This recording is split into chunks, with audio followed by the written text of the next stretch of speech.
Hello students, welcome है आपका my exam solution पर। एंड आप लोगों के लिए हम लोग एक नया वीडियो लेकर आए हैं MPS 001 का राजनीतिक सिद्धांत। ये असाइनमेंट आपका पूरा सॉल्व रहेगा। इसी वीडियो को देखकर यानी कि इस असाइनमेंट को देखकर आप अपना हैंड रिटन असाइनमेंट बना सकते हैं। तो यहाँ पर स्टूडेंट्स हम लोग सारी चीज़ें डिस्कस करने वाले हैं कि कैसे आपको असाइनमेंट बनाना है, किन किन बातों को आपको ध्यान में रखना है, ठीक है। और साथ ही स्टूडेंट्स कहाँ पर आपको जाकर सबमिशन करवाना है, ये सबसे बड़ा पॉइंट रहता है जो कि एक एज अ स्टूडेंट्स के मन में आता है कि भाई हम असाइनमेंट्स बना तो लेंगे बट सबमिशन हमें कहाँ करवाना है, वो थोड़ा सा कन्फ्यूज़न रहता है। तो चलिए स्टूडेंट्स, अभी हम शुरू कर लेते हैं अपना असाइनमेंट MPS 001 का क्वेश्चन पेपर। ठीक है, यहाँ पर ये असाइनमेंट है, असाइनमेंट का क्वेश्चन पेपर है। इन्हीं सभी क्वेश्चन के हम आंसर आपको इस वीडियो में दिखाएंगे।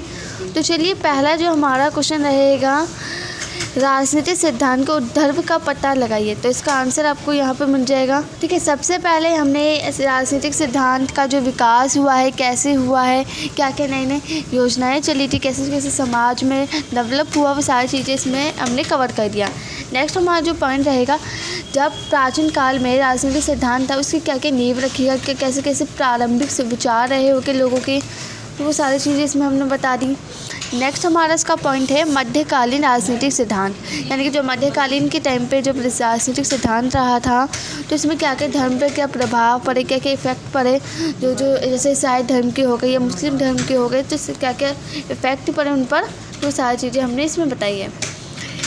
पूर्ण जागरण और प्रारंभिक आधुनिक राजनीतिक सिद्धांत, यानी कि जब ये चला तो उस समय राज्य का कैसे उदय हुआ, मानवतावाद कैसे आए, लोगों के बीच में व्यक्तिवाद कैसे रहा, तो सारी चीज़ें इसमें हमने बताया है।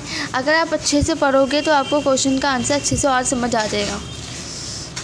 ठीक है, तो सारी इसमें हमने जो भी 19वीं सदी से लेकर 20वीं सदी के बीच में जो शुरुआत रही है राजनीतिक सिद्धांत की, तो इसमें क्या क्या विचारधाराएँ रही है, जो जो विचारक थे, मतलब जो हमारे थिंकर्स थे, उनकी क्या क्या अपने लिए विचार रही होगी, मतलब जो जो थिंकर्स रहे हैं हमारे, तो राजनीतिक सिद्धांत पे सबके अलग अलग विचार रहते हैं कि कोई ये चाहता था, कुछ दूसरे थिंकर्स ये चाहते थे, तो उसके अंदर बहुत सी क्रांतियाँ आई और कुछ कुछ अलग अलग विचारधाराएँ बनी रही।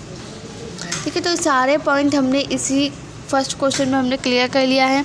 नेक्स्ट हमारा क्वेश्चन रहा है प्रक्रियात्मक और वास्तविक लोकतंत्र का परीक्षण। लोकतंत्र का मीनिंग तो आप लोग जानते हैं, यानी कि लोगों का तंत्र, जहाँ लोगों का शासन होता है या फिर एक लोकतंत्र बना दिया गया है। लोग अपनी बात अपने नेता के सामने या जो कोई पार्टी है सामने, उसके सामने अपनी बात रख सकते हैं, यानी कि लोगों का शासन करते हैं वहाँ।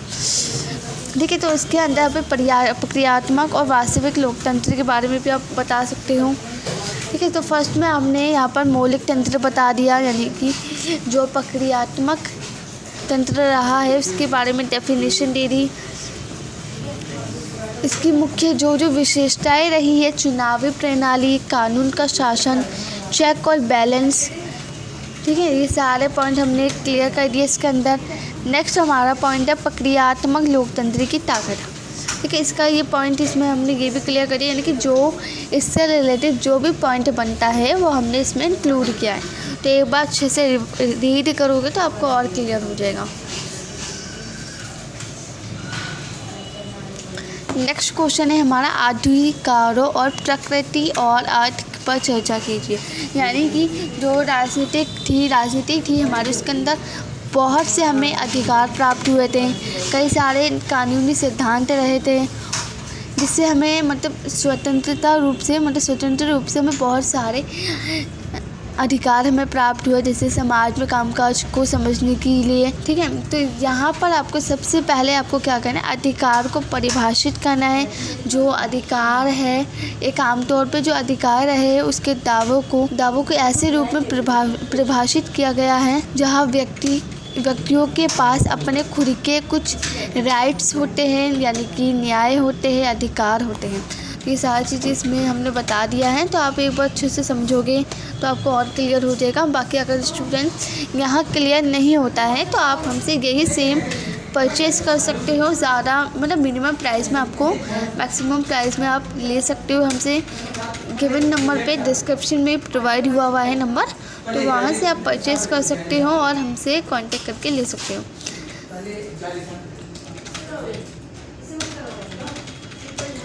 नेक्स्ट हमारा भाग सेकंड का है, जो कि हमें 250 वर्ड्स में देना है। ठीक है, जॉन रॉल्स की उपयोगितावाद की आलोचना करनी है। यानी कि 20वीं शताब्दी के टाइम पर जो राजनीतिक दार्शनिक जॉन रॉल्स थे, जो अपने प्रभावशाली कार्य ए थ्योरी ऑफ जस्टिस 1971 में प्रसिद्ध रहे हैं।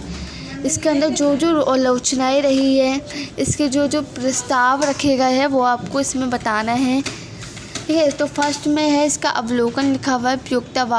उपयोगितावाद की एक अवलोकन रहा है, जैसे जेरेमी बेंथम के बारे में है और जॉन स्टुअर्ट के बारे में है।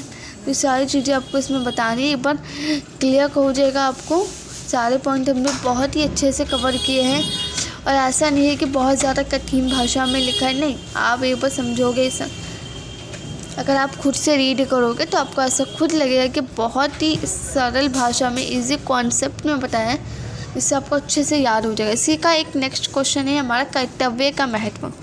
अभी स्टार्टिंग में हमने अधिकार के ऊपर पढ़ा था, एक क्वेश्चन था हमारा। नेक्स्ट है हमारा कर्तव्य का महत्व, यानी कि जो हमें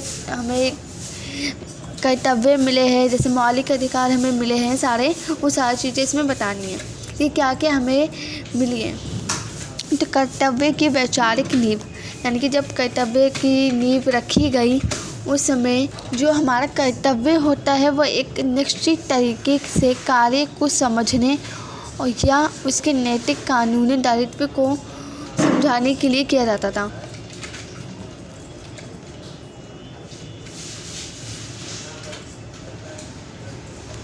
नेक्स्ट हमारा क्वेश्चन है 7 का नागरिकता के प्रकार।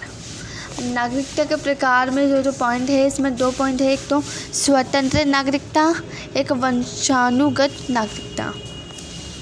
इन दोनों को बहुत अच्छे से डिस्क्राइब किया हुआ है। नेक्स्ट है हमारा सर्वहारा वर्ग के नेतृत्वकर्ता के रूप में कम्युनिस्ट पार्टी V.I. लेनिन के बारे में बताना है। यानी कि